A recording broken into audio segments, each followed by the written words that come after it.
မင်္ဂလာပါ LS Vlog ကြိုဆိုပါရစေကျွန်တော်တို့တစ်ခါတလေ social media platform တွေတော်တော်များမှာပေါ့နော်အထူးသဖြင့် Facebook မှာပေါ့ကျွန်တော်တို့ video တွေတင်တဲ့အခါကျရင်ကျွန်တော် video နောက်မှာ background music တွေပါတယ်ပေါ့နော်ဒီ music တွေ sound effect တွေမှာ copyright ညှိပြီးတော့ video ရဲ့အတန်ပျောက်သွားတာမျိုးတို့ video ဖြတ်ချခံရတာမျိုးအဲ့လိုမျိုးအခက်အခဲတွေကြုံရတယ်ပေါ့နော်ကျွန်တော်ဒီနေ့ပြပြပေးမယ့် AI ကဒီအခက်အခဲတွေအပြင်ကျွန်တော်တို့ဒီ music ပိုင်းမှာလေ့လာနေတဲ့လူတွေဒီ music composer တွေဒီ sound effect တွေကိုဘက်ကိုဖန်တီးခြင်းတဲ့လူတွေအားလုံးအတွက်အဆင်ပြေမဲ့ AI tools ဖြစ်တယ်ပေါ့နော်ဆိုတော့သူ့ကို2019လောက်ကထွက်ထားတာသူ့နာမည်ကတော့ဒီ Splash Pro ဆိုတဲ့AI ပေါ့နော်ဆိုတော့ကျွန်တော်တို့သူ့ရဲ့အသုံးဝင်ပုံတွေကိုတစ်ချက်ကြည့်ရအောင်သူ website ထဲကိုဝင်လိုက်ပြီဆိုကျွန်တော်ဒီမှာစပြီးတွေ့ရမယ့်ဟာပေါ့နော် create sound ဆိုတာရှိရယ်ကျွန်တော်တို့လိုချင်တဲ့ဥစ္စာကို prompt စိလိုက်ရုံနဲ့သူ sound effect တွေထွက်လာပြီမှာပေါ့နော်ဆိုတော့ဒီမှာဆိုတော့အောက်မှာအသေးစိတ်လေးလုပ်လို့ရတဲ့ဟာတွေရှိရယ်ဒီမှာ VPN တို့ဒီမှာ key တွေကျွန်တော် move တွေရွေးလို့ရတယ်ဆိုတော့ VPN ဆိုတာတော့ဒါ music ပိုင်းမှာဆိုရင်beat per minute ကိုပြောတာပေါ့နော်ဒီဟာဆိုရင်တော့တစ်မိနစ်မှာ beat ဘယ်လောက်လဲဆိုတဲ့ဟာမျိုးပေါ့ဒါ music ပိုင်း theory ပိုင်းကိုလေ့လာရလို့ဆိုတာပိုပြီးအသေးစိတ်သိမှာပေါ့နော် key တွေပါမယ်ကျွန်တော်တို့ဒီမှာပြီးတော့ move မှာဆိုရင်ကျွန်တော် major minor တွေပါမယ်ပေါ့နော် major minor ဆိုရင်လည်းဒါ music theory ဘိုင်းမှာဆိုတာအခြေခံကြားတဲ့ concept တွေပေါ့နော်ဆိုတော့အဲ့ဒီဘိုင်းကိုကျွမ်းကျင်တဲ့လူတွေကတော့ဒါတွေကိုအသေးစိတ်ကိုကြိုက်တယ်လို့မျိုးထည့်လို့ရတယ်ပေါ့နော်ဆိုရိုးတနမ်းပဲဖန်တီးကျင်တဲ့လူတွေအတွက်ကလည်းဒါဘာမှမခတ်ဘူးကျွန်တော်တို့ဒီမှာရေးလိုက်ရုံပဲပေါ့နော်ကျွန်တော်တို့လိုချင်တဲ့ prompt ဆိုတော့ကျွန်တော်တခုစမ်းရေးကြည့်မယ်စမ်းရေးကြည့်မဲ့ဟာကကျွန်တော်opera sound ဟိုမှာကျွန်တော်ဒီမြန်မာကျွန်တော်တို့ရဲ့မြန်မာ traditional မြန်မာကျူရီယာပေါ့နော်မြန်မာကျူရီယာရင်းနဲ့ပေါင်းဆက်ပြီးတော့တီးထားတဲ့ sound effect ကိုထုတ်ကြည့်မယ်ကျွန်တော်တို့ဟုတ်ဆိုတော့ရေးလိုက်ပြီပေါ့နော်ဒီမှာဆိုတော့ဒီ improve ဆိုတာနှိပ်လိုက်ရင်တော့သူကတော့ AI နဲ့ပို့ပြီးကောင်းအောင်ဒီ prompts ကိုပြန်ပြီးပြင်ပေးရပုံစံပေါ့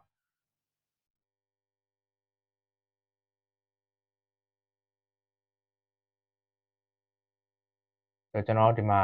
prompts လည်းရေးပြီးပြီဆိုရင်ကျွန်တော်ဒီမှာ generate နှိပ်မယ်ပေါ့နော်ဆိုတော့ဒီမှာဆိုရင် AI စပြီးတော့ generate လုပ်နေပြီပေါ့နော်ဒါဆိုတော့ဒီမှာဆိုရင်တော့ပေါ်လာပြီကျွန်တော်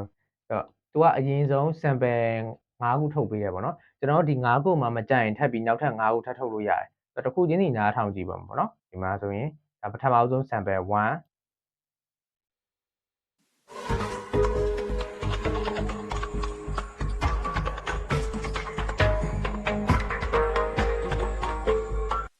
ဒါ sample 1ပေါ့နော်ဒီထဲမှာဆိုရင်ကျွန်တော်တို့ဒီ OC ဂျိုးဘက်ဝိုင်းရဲ့အတန်တွေပုံစံမျိုးတော့ပါတယ်ဒီဟာဆိုဒီ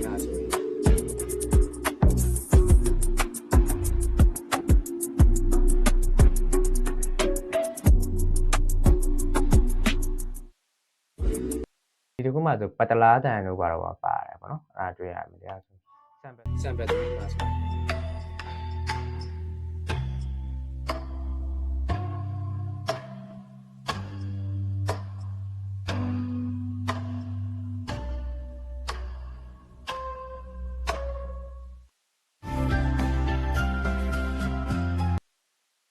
sample 3မှာဆို sound တန်ပါတာကြားရတယ်ကျွန်တော်ဟုတ်5ခုထုတ်ပေးရဒါ BPM မြင့်သွားတဲ့ဟာကြရင်ဒီမှာသူ့ရဲ့ beat ကပုံညံသွားတာပေါ့နော်အဲ့လိုတော့ရှိတယ်ပေါ့နော်ဒါကိုကျွန်တော်ဒီထဲဟာတွေမကြိုက်သေးဘူးထပ်ပြီးတော့ generate နှိပ်လို့ရတယ်ကျွန်တော်ကဒီ sample 3ကိုရေးလိုက်မယ်ပေါ့နော် make full sound ဆိုတာကျွန်တော်ကြိုက်တဲ့ဟာကိုကျွန်တော်ကဒီမှာအရှည်ပြန်ပြီးတော့ပြေးခိုင်းလို့ရတယ်ပေါ့ဒါတော့ sample သဘောပေါ့ဆိုတော့ make full sound နှိပ်လိုက်ရင်ကျွန်တော်ဒီမှာ30 second ပေါ့နော်စက္ကန့်30ရမယ်ပေါ့နော်စက္ကန့်30ဟာကိုကျွန်တော် generate နှိပ်လိုက်မယ်ပေါ့နော်အဲ့ဆိုတော့ဒီ16စက္ကန့်ဒီ sample ကနေစက္ကန့်30စာsound effect ကိုရမှာပေါ့နော်โอเค